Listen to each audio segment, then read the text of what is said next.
I'd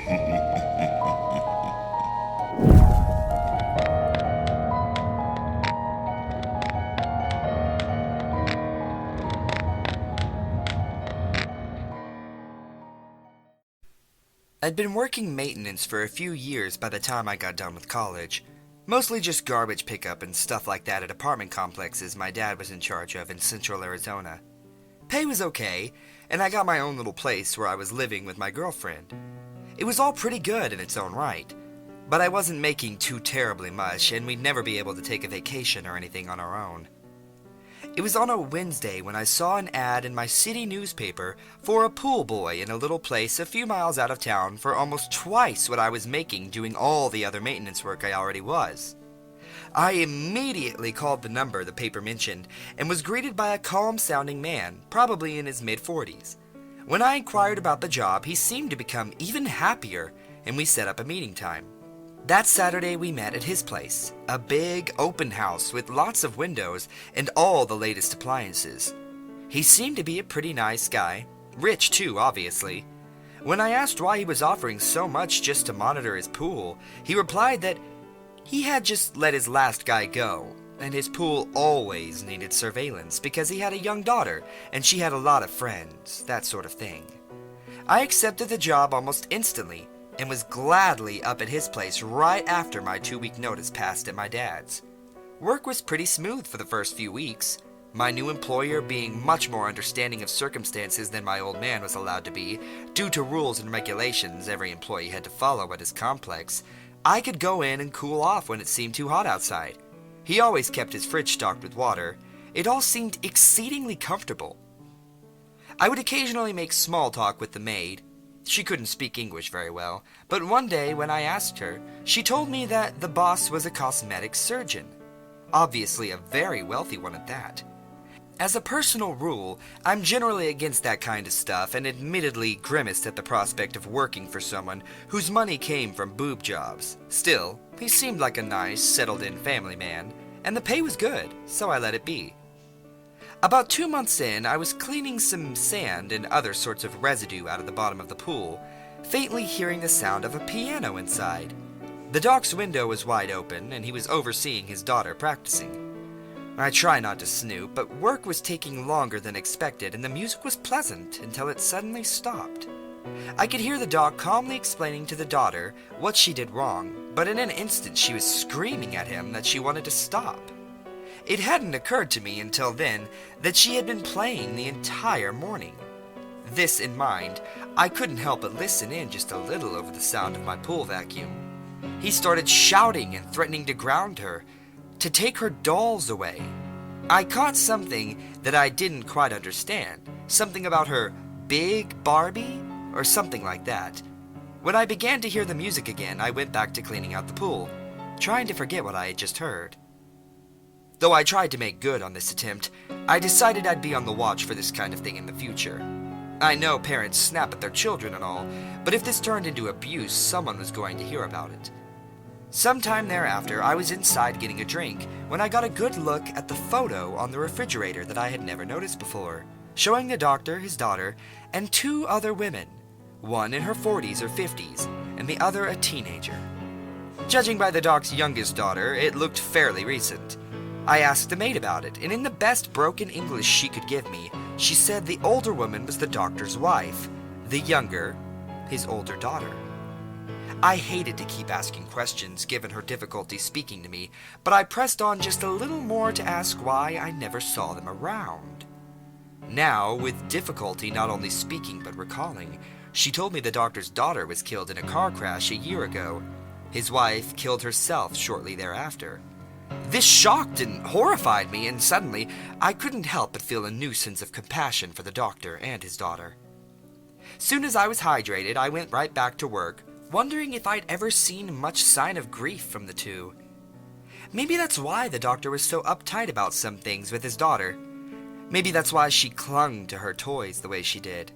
I cleaned out bits of Barbie toys from the pool on what seemed like a weekly basis. It was a lot to take in. Time went on and my work continued. I had never imagined doing what I did as a year-round job. I used to live in the Midwest, Pools usually closed around Labor Day, but down here they were open all the time, and the doc's kid and her friends just kept coming over. One day, doing my usual work, I noticed a large splotch at the bottom of the pool for what must have been the third time. I was irritated, and reluctantly accepted normal chlorine wasn't going to do the trick. I had to shock the thing, use a form of super chlorine several times stronger than the average stuff. I checked the doc's notes, and they did indeed confirm that they had some of the stuff that I needed. It was kept in the basement. Seemed like an odd place for it, but I digress. Maybe it was to keep out of his daughter's hands. Speaking of the doc's daughter, my eye caught her and a couple of her friends about to jump in the water. I had to shout at them to stop, and she threw a fit at me for doing so. I just figured the splotch in the pool would be a bacterial breeding ground, and I was not letting little kids in it. I found my maid friend again, and, now frantic to make the pool clean for the boss's daughter, asked her where the basement was. She responded with a confused look. I tried several other phrases, my high school Spanish long lost, until she recognized the word cellar. She led me outside after I mentioned it and pointed me to a dingy little trapdoor in the ground connected to the house right next to the hose. I had never noticed it there before, and it was tightly bound with what appeared to be shiny new chains. Very little dirt on them. I tried to ask her how I was supposed to open it, but we both lacked the vocabulary to communicate properly. I was about to bitterly accept defeat, leave the doc a note and tell him not to worry about paying me that day until his daughter walked up to me. She said she had a key to the cellar. I was confused by this right from the get-go, and even more so when she mentioned I couldn't tell her dad that she did. But I wanted to get back to work, so I agreed to her condition. I was in the dimly lit cellar a few minutes later as she shouted at me to not play with any of her toys. Why did she have toys down here? Was this where the doc kept her stuff when she was in trouble? Was that why she wasn't supposed to have a key? I fumbled around in the dark for a while, the light from outside only helping me so much, desperately looking for a light switch. As I continued to wander around, I ultimately felt myself pushing up against something. It felt like a wall, but there was no weight behind it. Not entirely sure what I was doing, I pushed against it and suddenly toppled into another passage. Confused, disoriented, and growing increasingly frightened, I felt around for a switch again and quickly found one on the wall.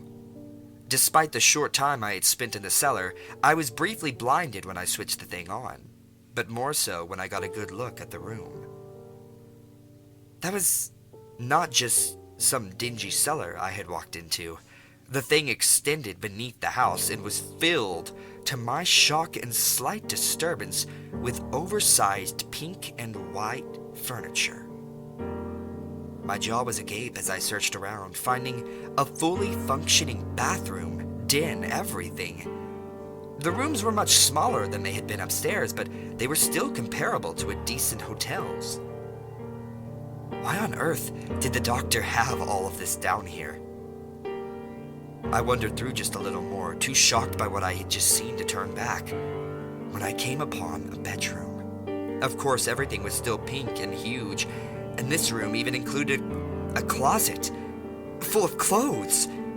But the most notable feature present was what appeared to be a giant cardboard box sitting in the room's center.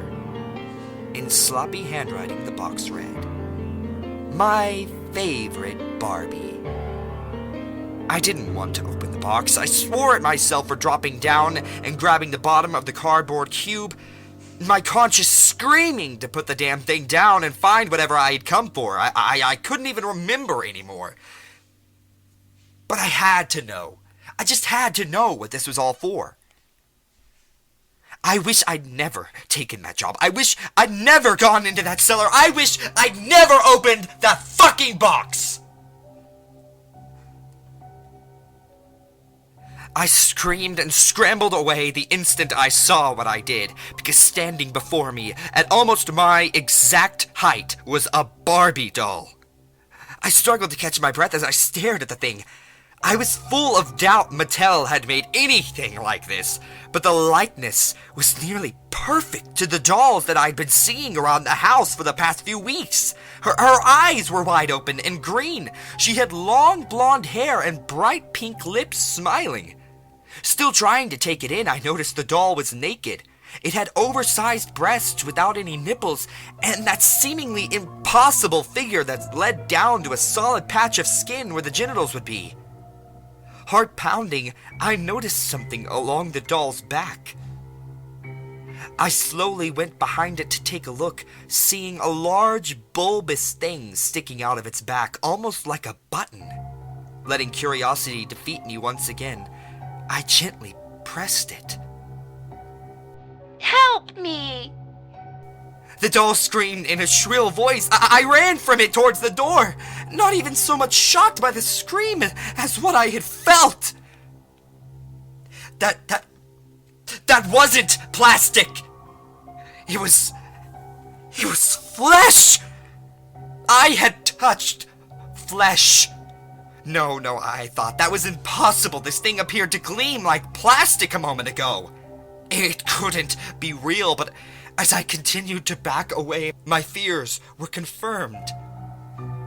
I could see the doll's chest expanding and contracting. The doll was breathing. The doll was real. My jaw dropped, tears starting to well up in my eyes. This was not happening. What the fuck was I even looking at? Struggling to accept all that was before me, I darted around the moment I could hear footsteps over my pounding heart. There was the doctor, just a few feet behind me, holding a syringe. "Well then," he muttered, "I guess you found our little playroom." I gently slid a hand into my pocket as I screamed that he tell me what was going on. Ensuring that he couldn't see, I managed to worm my cell phone out of my pocket. Without a hint of sadness or remorse in his voice, the doctor told his tale, chilling me to the bone as I managed to trigger the video camera on my phone. The doctor told me that he desired the same thing any other parent does, to have the perfect child. He told me how, though it all seemed to be going well with his older daughter, she started to rebel in her teenage years. Her grades started to slip in high school, and he caught her having sex on the living room couch. He was so overwhelmed by her misbehavior, he was ready to give up on her entirely. He told me he was convinced that if he pampered his younger daughter, surely she would behave right. A Christmas before last, he asked her what she wanted, and she said she wanted a big Barbie doll that could do anything she told it to, and that would play with her all the time. The doctor told me how he'd spent a month and a half planning what he'd do, planning how to pamper his younger and punish his older. My wife found out at one point. All for the best, though. I was planning on just bringing some fat and collagen home from work, but I think she worked out much more smoothly.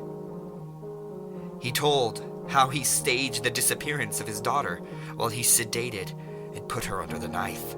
He spent over a week getting everything just right before he surprised his younger daughter with the playmate she always wanted, in exchange for just being my perfect little angel. My jaw was slack, too horrified of it all to move. Why was he going on and on? Why was he bragging about this disgusting accomplishment? He talked and talked about how she'd been living off of juices and purees that he'd made, how her eyes were glass and hand-painted, how he tried to just leave in the originals, but she cried too much, and her younger pointed out that her toy didn't blink, and how she had little chips throughout her body that would give her a brutal shock if she used her vocal cords and you didn't press the button first. "You're going to fry, you sick son of a bitch!" I shouted. What the hell is wrong with you? "Well, of course I wouldn't tell you all of this if I was going to let you leave," he said with a smile. "After all, I've needed a matching Kindle, you know." I tried to swallow, but my mouth was too dry. "Now, come here and take your medicine." He was unexpectedly strong and managed to tackle me quickly, knocking the phone out of my hand. The needle came deathly close, but despite the momentary advantage, I had the weight edge to force him off of me and grab my phone. Much as I wanted to help the poor, mutilated girl, I had to save myself first. Running fast as I could out of the basement into my car. Fast as I've ever driven in my life, I pulled out of the doctor's driveway and slammed the gas the moment I shifted into drive. About a minute later, I could hear the sound of a shotgun firing in the distance. I managed to make it back into town, cars everywhere, long before I saw anything of the doctor in my rear view. I pulled into the police station and flipped open my phone, searching out the evidence to incarcerate the insane bastard, only to find that my SD card had been destroyed when he tackled me to the ground.